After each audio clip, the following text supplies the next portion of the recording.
So this video is about graphing polynomials and finding their key features. Just like quadratics had key features, polynomials basically have the same ones. So the key features include the x-intercepts, which you know are also known as the zeros, also known as the roots. That's why we spend so much time finding them. The y-intercept, and then things that are called turning points. That could be a maximum or a minimum, or a polynomial might have both. If you recall on a quadratic, so if we had a quadratic that looked like this, on this graph we have here an x-intercept, here is another x-intercept, here is the y-intercept, and at the vertex here, this would be a turning point. And in this case, it's considered a minimum because if we think about the curve being like the tracks of a roller coaster.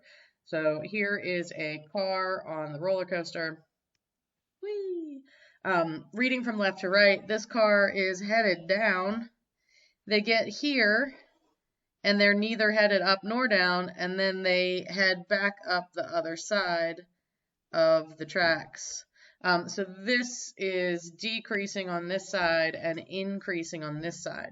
And basically a turning point occurs when the curve changes from increasing to decreasing, or it could also be if the curve changes from increasing, which is on this side, to decreasing on that side.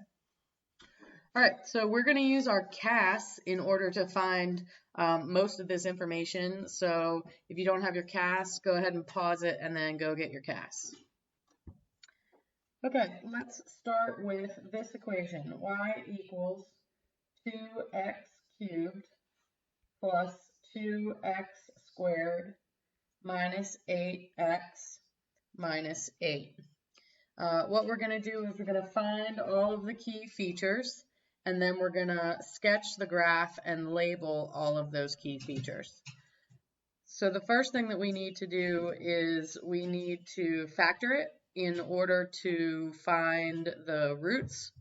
So we're going to use our CAS, and we're actually just going to type in factor, and then we're going to type in the equation, 2x cubed plus 2x squared minus 8x minus 8.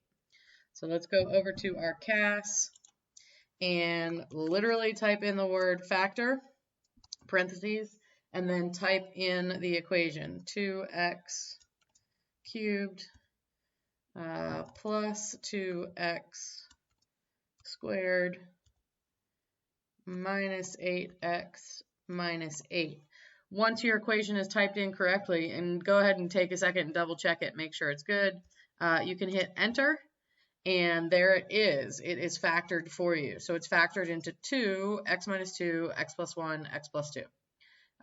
So going back to our paper, we know that the factored version is going to be 2, x minus 2, x plus 1, x plus 2.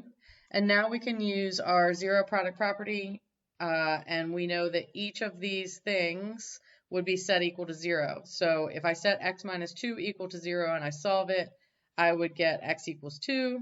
I would here get negative 1, and here I would get negative 2. That means that our roots, or our x-intercepts, are negative 2, negative 1, and 2. So we found all of our roots. Okay, the next thing we're going to do is we are going to find y-intercepts. For the y-intercept, we need to just plug in 0 for x. So plug in 0 for x. And when we do that back into our original equation, all of the x values are now 0, which means that we just get y equals negative 8. So our y-intercept is y equals negative 8. Okay. Now what we're going to do is we're going to go to our CAS and we're actually going to graph the equation on the CAS. So go ahead and go over to your CAS and get yourself to a graphing window and graph the equation. So you'll see it looks, once you've graphed it, it looks like this. And we need to make sure that we can see all of the parts of the graph. Currently, we can see it's increasing and then it's decreasing. Something happens down here and then it's increasing again. We want to make sure we can see everything. So we're going to hit menu and then I'm going to hit zoom and I need to change my settings. I need it to be more, I need it to be taller in a negative direction. So I'm just going to change this to like -30. I don't know if that'll work or not, but we'll just see. Oh, yeah, it did. Okay, so now I'm pretty clear. I have all of the parts of the graph that I need to see. All right, now we're going to use our CAS in order to find all of our key features. We actually already knew the x-intercepts. So here's -2, here's -1, and here's 2. Now we're actually going to find our turning point. So there's one turning point here at the top. That's a local maximum. And then one turning point here at the bottom. That is a local minimum. So we use our CAS. We hit menu. We choose Analyze Graph.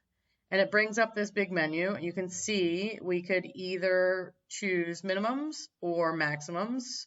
Doesn't matter where you start. You're going to have to do them both. So I'll choose with the max.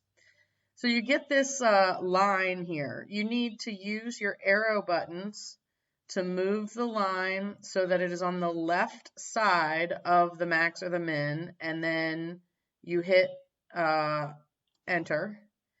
And then you move it to the right side of the max or the min. So you're creating this boundary area, and then you hit enter. And there it is. There is the, there's the answer for you. Okay. So we're going to try it again. Hit menu. I want to analyze my graph. This time I'm looking for the minimum, so I choose minimum. I move my cursor, this boundary line, so that it's to the left of the minimum. I hit enter. I move my cursor so it is to the right of the minimum. I hit enter, and there is my solution. Cool? All right, I would go ahead and I would write those down on my paper so that I know what they are. Okay, so now I have all of the information I need in order to sketch the graph. So I'm gonna draw my coordinate plane. I am basically gonna make it be the approximate like shape that it should be, and it should be relatively to scale, but it does not have to be perfect. We're just trying to get the general shape down. So this is -2, this was -1, this is 2 over here, and recall that this is an odd function, and it's positive odd function, so that means we are increasing, decreasing, increasing, something like that. And then we're also going to mark our y-intercept. That actually should be there. Sorry. Increasing, decreasing, increasing. So we're going to mark our y-intercept as -8. And then we will mark our maxes and mins. So this is -1.54, 1.76. And this is 0.869, -12.1. And there it is. That is how you would use your CAS in order to find all of the key features.